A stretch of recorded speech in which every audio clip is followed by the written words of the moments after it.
get the feeling that your child wants more from you than you can give them, more of your time, more of your energy, more access to you than you are comfortable with. You might already be trying really hard to connect, but whatever you give, it seems that your child just wants more.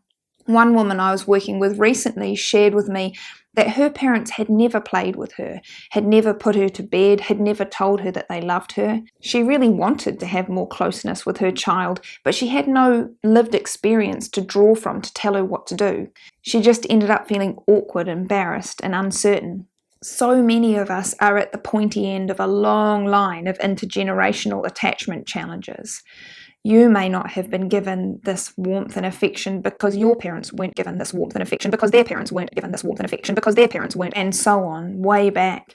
So how on earth do we know how to connect with our children if we didn't experience this in our own childhoods?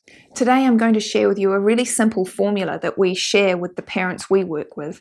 It's a way of condensing all of the really important triggers of connection into some fail-proof steps that you can follow whether or not you received connection as a child. You can just learn these steps and then repeat them every time you see your child. But first, I want to talk you through why your current attempts to connect with your child might not be working for you, despite all of the effort you're putting in. Imagine you're visiting a cafe. I know, unrealistic, who can afford that, but bear with me here. The waiter soon brings you the coffee you've ordered, but you notice that there's no sugar on the table. You quite like your coffee sweet. You call the waiter back to let him know, and he seems a little bit surprised. Why do you want sugar in your coffee? You explain to him that this is how you like it, and reluctantly he agrees to go find you some, returning sometime later with a small spoon of sugar. You call him back and explain that actually you like your coffee a little bit sweeter than that, and would he please be willing to get you a little bit more sugar? The waiter is again surprised and seems a little bit put out. He lets you know that he's actually quite busy today, and couldn't you do something about it yourself? You explain that you don't have any sugar on you, you can only get it from him. So he finally agrees and returns to the kitchen to hunt some more out, and he comes back again sometime later, again with a small spoon of sugar. By now you're starting to feel a little bit agitated. You explain that you would actually like a bit more sugar than that because you want to make sure you have enough. And your friend is there too, and she might want some in her coffee. Could you maybe have access to a bowl of sugar, perhaps? The waiter is quite annoyed by now, arguing that it really isn't his job to run around giving you all this sugar, and you're being quite demanding, actually. He's already given you 2 spoons, and that really should be enough. He doesn't need any sugar in his coffee. In fact, he doesn't even like it. He's not even sure it's very good for you. None of his other customers want all this sweet stuff. So he finally storms off and comes back with one more tiny, dusty spoon of sugar that he's found somewhere. But by now your coffee is getting a bit cold and it doesn't look so appetizing. You let him know that you're starting to think about finding another cafe, and he's surprised. Hasn't he given you everything you've asked for? And technically he did, right? He did bring the sugar. It was just quite a lot of work on your part to make it happen. This is a little bit like what we sometimes put our children through without meaning to. They have this evolutionary imperative to seek out and secure attachment with us.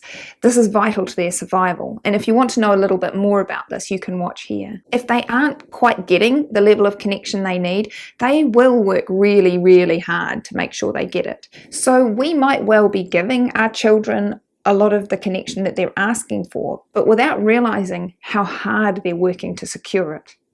To see this, imagine that you decide to take your chances and go again to the cafe the next day. When you walk in this time, there's a large overflowing bowl of sugar on your table. The waiter has obviously had some kind of change of heart and remembered your request from the day before, and he comes to check that you have everything you need. He lets you know that you're welcome to take as much of the sugar as you need and makes it clear that there's plenty more if you need it. Imagine the relief, knowing that they're willing to give you what you need without having to fight for it. You can just finally relax and enjoy your coffee. This relaxation is exactly what happens when you give your children the connection they need without them having to ask for it or fight for it. They're wired for connection. So when they experience affection, care, warmth regularly and consistently, frequently, without having to work for it, their whole nervous system is able to settle and relax, making them far more receptive, more cooperative, more open, more pleasant to be around. We want them to finally rest from this evolutionary drive to seek out and secure our love and affection. And we can do this by taking charge of the connection ourselves. And how do we do this? By giving them more love, affection, and connection than they're asking for. You might be thinking, but I'm already giving so much. I can't give any more. But the reason you might feel this way is that trying to create connection when our children are asking from a place of deficit is incredibly draining. They are yearning, and so there is a certain intensity to their demand. Notice something about the previous example. Yes, the customer was working really hard to get what she needed. But did you notice that the waiter was also working really hard? He was traipsing back and forth to the kitchen over and over again when he was busy and stressed. He was arguing with the customer. She was getting a bit shirty with him. He felt like he was doing so much, but in reality, he was working extremely hard to never quite give you what you wanted. He was actually working far harder on the day when he was responding to the customer's every request than he was on the day where he preempted the request. By anticipating the customer's need, he actually did less work, and because the customer had what she needed, she was far easier to deal with. The exact same holds true for our children. By giving them more connection than they're asking for, we're not actually working harder. We're just anticipating their need and using a much lower energy strategy to make sure they get it. I want to tell you exactly how to do this so that you don't have to guess anymore. Gordon Neufeld and Gabor Mate call this collecting your child. And this is my very simplified version of how you can do this. So the first step is to start noticing every time you and your child are reunited during the day, every time you've been apart and you come back together. So think first thing in the morning, when they come back from school, when you come back from work, when they come back from a play date. Every time you come back into the presence of your child, this is an opportunity to reconnect. Notice that this doesn't have to be a physical separation. For instance, if you've been busy checking emails or scrolling on your phone, or they've been on screens, these are also opportunities to reconnect. What we're going to do is to create a ritual that you can repeat each time you come back together.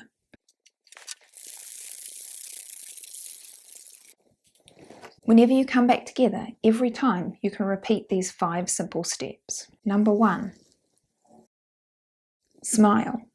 Smiling is a universally recognized signal of warmth, safety, connection, instantly letting your child know that you're pleased to see them, that you welcome them into your presence. Smiling also sends a feedback loop to your brain that will lift your mood and improve your well-being, so it's a win-win. 2, warm words. Using a warm tone of voice to say warm words is a really powerful way to reconnect. Over 80% of our communication is non-verbal, and the tone of voice is a really important part of this, with warmth being conveyed through our voice. This doesn't have to be Shakespeare. Hey, how are you? Or it's so lovely to see you will work just fine. 3, eye contact. You may not realize how much of the time your eyes are directed away from your child, at your phone, at the dishes, at the pile of laundry. In fact, many of us only look at our child when they're doing something we don't like. So make this a practice. Turn your eyes deliberately and lovingly towards your child every time they come back into your presence. It sends them the message, I love you, I care. As an additional benefit, you might actually start to notice things you hadn't previously about your child. You might notice a certain tension in their shoulders or a spring in their step.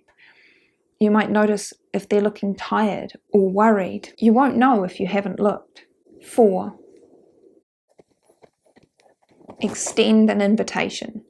We may not realize how much of our daily adult busyness inadvertently excludes our children, sending them the message that we're too busy, that other things are much more important than they are. By offering regular, brief, warm little invitations into our presence, we're sending them the message that they're welcome, that they're important to us, that we want to be with them. You can make these invitations really small and doable. This could be as simple as, hey, come tell me about your day, or want to come have a snack with me? Don't panic if they say no initially. Remember, they're not used to this.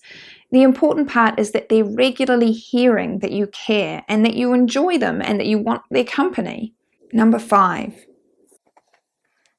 touch. Touch is another universal sign of safety and connection, love and closeness. Start small here. Whatever is already comfortable and familiar to you and your child, just try offering more of this. If you sometimes hug your child, try offering them more regular hugs. If they sometimes come sit on your lap, try making your lap more available. Touch can be small and quick. Patting their hand, stroking their hair, touching their cheek, or patting them on the shoulder. Even just getting a bit closer to your child by sitting next to them on the couch or across a table can work wonders to increasing the sense of closeness. When we put this together, we have a really sweet connection ritual. I've seen many parents incorporate this ritual into their lives and see massive changes in their relationship with their children. If you'd like a copy of this sweet connection ritual that you can print and hang on your fridge, you can download it from the comments below. In order for this connection ritual to be really effective, it's quite important that you are open to it, that you're willing. The unfortunate truth is, for many of us, this is not so easy. Not easy because our subconscious thought patterns have been trained to do the opposite, to push away when our children want to pull us close. If you're feeling this urge to push, this next video talks about some of the ways you can start to notice the subconscious thought patterns that might be impacting your ability to get this really close, sweet relationship with your child.